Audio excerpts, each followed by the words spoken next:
I'm a pretty big Star Wars fan. Not in a dress like a Jedi at the Attack of the Clones premiere way, but in a I've watched all the movies and shows and I have a Star Wars Lego collection way. I've been a fan as long as I can remember. The first movie I even vaguely remember watching was Attack of the Clones on DVD when I was a very young child, like 3 or 4. When I was 5, my dad took me to Revenge of the Sith in the theater, which I have a better memory of, although it's still fuzzy.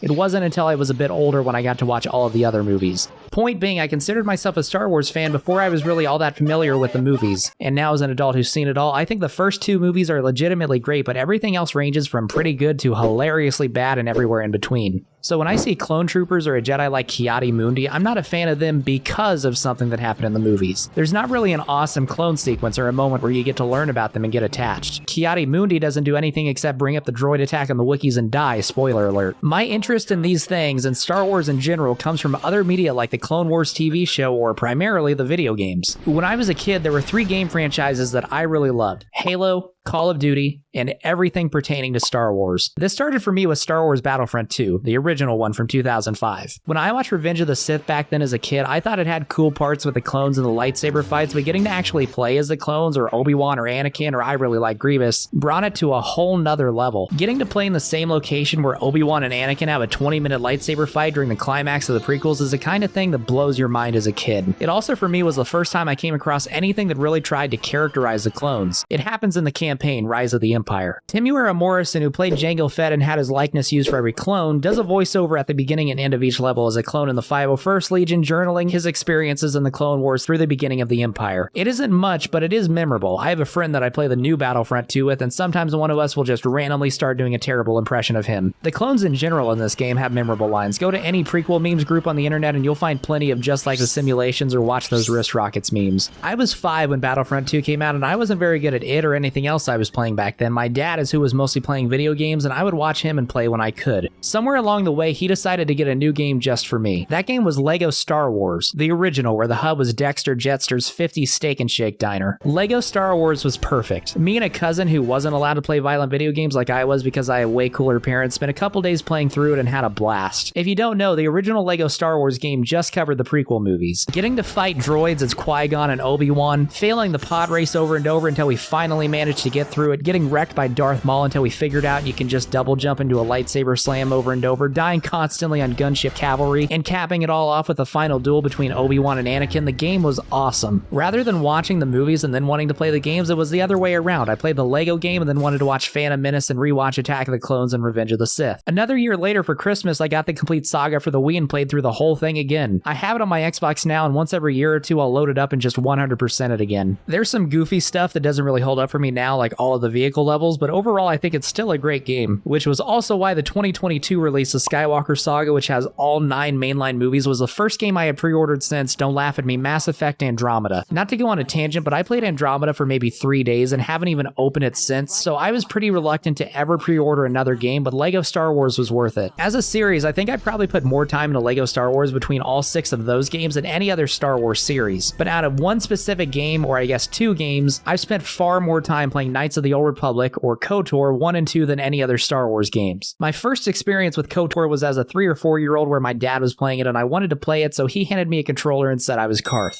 Being that KOTOR was a single-player RPG, I now know that I was not actually playing as Karth. But a couple years went by and I eventually started playing it myself for real. It was hard for a 5 or 6 year old kid, whatever I was. I remember the first group of Vulkars you fight in the lower city would always wreck me. There were things throughout the game, getting past the Rancor, getting past the turrets guarding the elevator in the Vulkar base, not getting charged with murder by the Selkath after breaking into the Sith base on Manon, stuff that was hard for me as a kid that I eventually figured out and made me better at video games for whatever that's worth. But it was probably a more productive use of my time in helping learn more than watching Yo Gabba Gabba or something. The first KOTOR was also the first Star Wars story that I loved. I think the basic plot of it, being in a time way before the movies where you become a Jedi and go on a mission to stop the Dark Lord of the Sith, is great. Not to mention the characters. Anytime I see or hear Raphael Sabarge in anything, I immediately say, oh hey, it's Karth. And of course, the reveal towards the end of the game is awesome, and I will not spoil it, and if you haven't played KOTOR and don't know what I'm talking about, go play through it before reading or listening to anything else about KOTOR online. I liked KOTOR 2 as a kid, probably better than the first game, but I really started appreciating it as I got older. There's gameplay improvements like lightsaber stances, force forms, or being able to set combat behaviors for squad mates. There's character progression improvements like having all the basic combat feats like flurry and power attack unlocked no matter your class. But where this game is head and shoulders above KOTOR 1 is the story. It expands on the backstory of Revan and Malak and the lore from the first game while carrying a consistent theme and tone throughout. Everything is broken. From the planets you visit to the party members who join you to your own character, the galaxy is in a bad spot and there's something that's gone wrong with everything. It deconstructs the idea of the Force, the Jedi, and the Sith. Ideas that would later be explored in The Last Jedi were breached in KOTOR 2 over a decade earlier and done better. KOTOR 1 is an epic space fantasy adventure, whereas KOTOR 2 is a depressing, cynical mess, and I love it. Sometime in the future, I'll release a video on these two games talking about my thoughts in depth, but for now I'll just add that outside of it not being finished, which is a pretty big asterisk, but still, I think it's a perfect sequel. KOTOR 2 was the final nail for me that made me say, I love the Star Wars universe. But it was games like Battlefront 2, Lego Star Wars, other stuff I didn't mention like The Force Unleashed, Jedi Knight, Jedi Academy, or Republic Commando that got me into Star Wars as a kid, which then led to me watching the movies and the shows, which then led to me caring enough that I could really get into a story like KOTOR 2's. I think it's funny how much more beloved the Star Wars prequels have gotten over the past several years. I like Revenge of the Sith, but overall the prequels are not good. I think they're great in concept, but executed poorly. They did have a lot of really cool ideas like clone troopers, the Jedi Academy, and so on that weren't handled particularly well in the movies, but were really fleshed out elsewhere. This is why prequel era games and shows were all pretty much successful and why I think kids my age have nostalgia for that era despite the prequel movies themselves not being all that great. It wasn't the movies themselves as much as it was other media. The memes too, those are pretty good.